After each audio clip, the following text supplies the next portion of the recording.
I recall a humorous story about a second grade teacher who was explaining this gospel passage to the little students, and they heard the passage that John the Baptist was eating locusts. And they asked, well, what are locusts?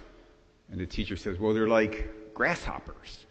And all the kids got a little squeamish, except for one little boy who yelled out, that's okay, my grandmother drinks them all the time.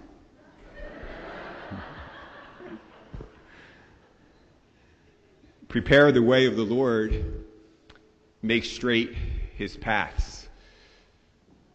That is the message as it is written in Isaiah the prophet and proclaimed today in the beginning of the Gospel of Mark as we celebrate the second Sunday of Advent and also the anniversary of your church being named a minor basilica.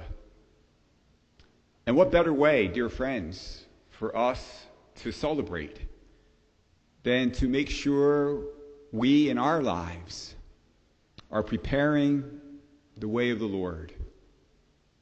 As we ask for the grace to have a grateful heart, a clean heart, and a generous heart.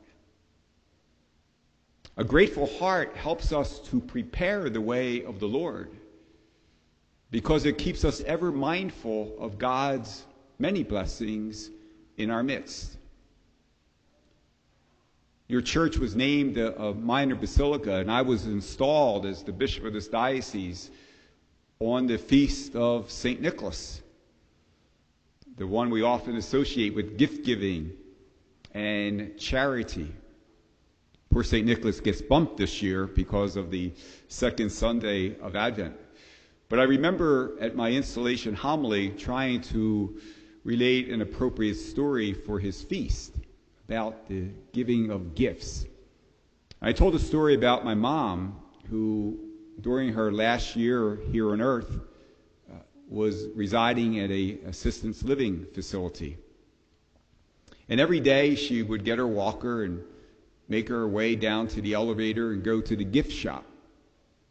And she'd buy a gift, some sort of trinket or ornament, only to give it away to one of the family members or to one of the residents. But this happened every day, and I kept seeing the purchasing of these gifts. So one day I said to her, I am going with you to see how big this gift store really is. So I went down with her to the gift store, and actually it was very small.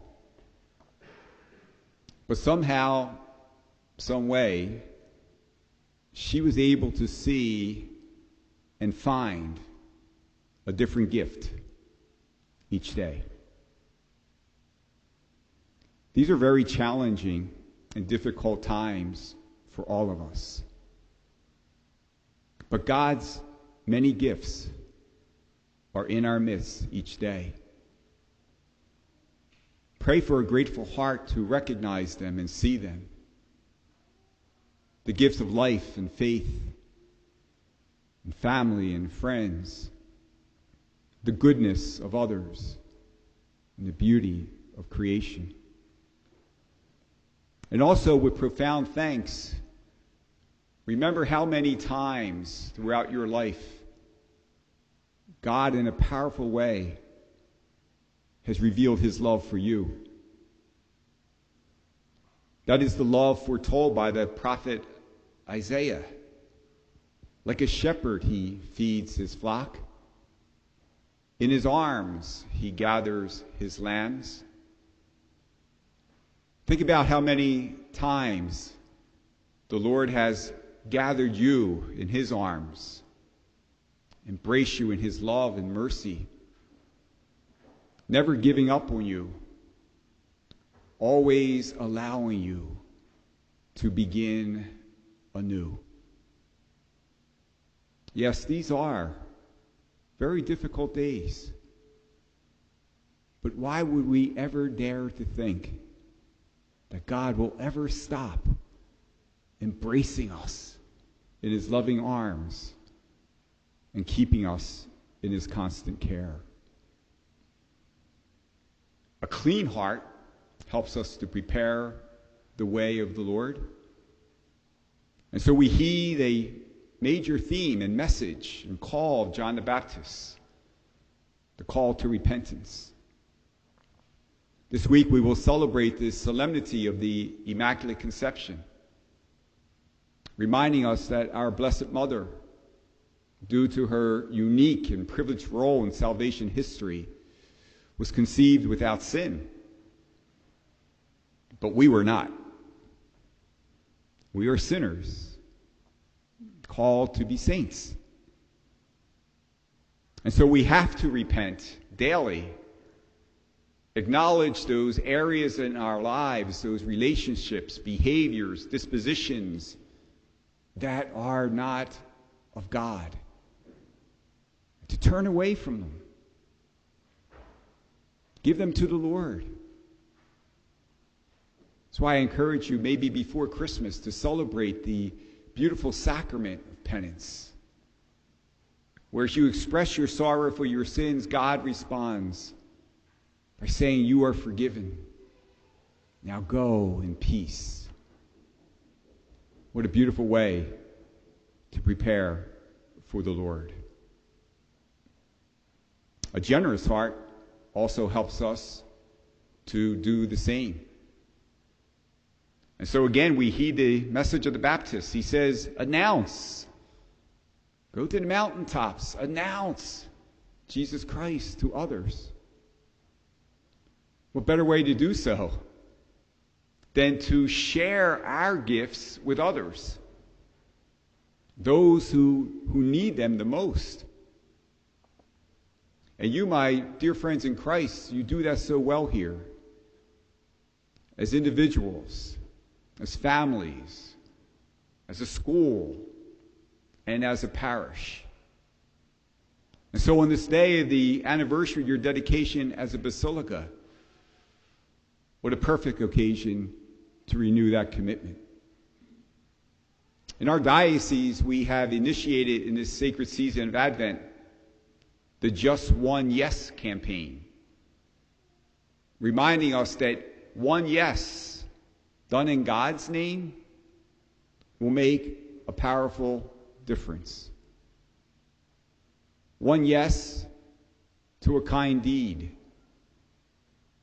One yes to an act of compassion, to forgiving others, to visiting or calling someone who is alone, to offering words of encouragement to someone whose spirits are low, to contribute to Catholic charities or other pastoral outreach programs. Never underestimating that one yes will be used by God in miraculous ways, in ways we can't imagine, to change, to transform the hearts and lives of his people. What will be your one yes this Advent? As you celebrate this anniversary of the naming of the church as a minor basilica, I certainly thank you, Father Hathaway, for your wonderful pastoral leadership here, my brother priests, for their faithful priestly service. And thanks to all of you, dear parishioners, for the many ways you make this basilica a fitting and holy and reverent dwelling place for God, and leave here each time stronger in faith, more joyful in hope, and more committed to active charity. And so through the intercession of Mary under the title of Immaculate Conception, and with the divine assistance of her Son, may we all be blessed with a grateful heart, a clean heart, and a generous heart, so that we may prepare the way of the Lord and make straight his paths.